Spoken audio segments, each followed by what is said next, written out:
In September of 2006, the Grindstones project, in quotes, first appeared as new business in the minutes of the Willamette Falls Heritage Foundation. So if we can count, that is a decade ago. The foundation is a small Westland nonprofit organization that's been focused since its inception in 2002 on this city's special industrial and transportation routes. Sometime during the summer of 2006, I'd been in a meeting with the Westland Paper Company manager, Brian Conan, who's here today, and when I dreamed aloud about someday having sculpture in Westland using old mill grindstones, he said basically, okay, you can come and get a few. And that was the beginning. So then we had to figure out what to do, how to make this come true. By May of the next year, I'd approached the Westland Arts Commission, and volunteers from the foundation and the arts group worked with city staff to select and move 6 old grindstones onto city property at Willamette Park in hopes of turning them into an historic public art project.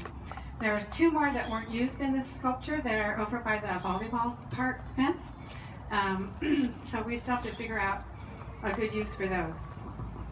By July of 2000, by May of 2000, no, sorry.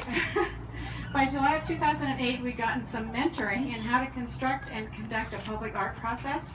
So we selected our review committee, took 3 finalists on tours, got stipends for them from a grant, and the artists went through the mill so they could appreciate the history and the context of those stones that they'd be using.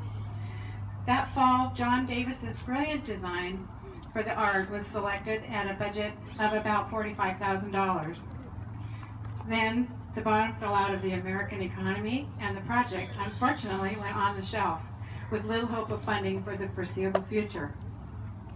Today, in July 2016, the dream has come true, and thanks to a healthier economy and the commitment and persistence of John Davis, the artist, Ken Wooster in the Parks Department, and the foundation and its many supporters, we're here to dedicate Apparatus for Manufacturing Memories of a Pulp Mill.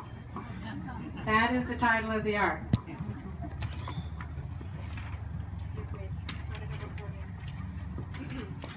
The foundation conducted a vigorous fundraising campaign over the last year, and although we still need a few more donations to complete the budget for the donor plaques and the interpretive signage, the art is complete and paid for, and we're nearing the finish line. And if anybody wants to give donations, that cute lady there with the piece of paper is taking donations today. I'd like to introduce Brian Conan, the manager of Westland Paper Company, to talk about a few minutes about the mill's proud history in Westland. And then I'll be back. Thank you, Sandy. I'm going to read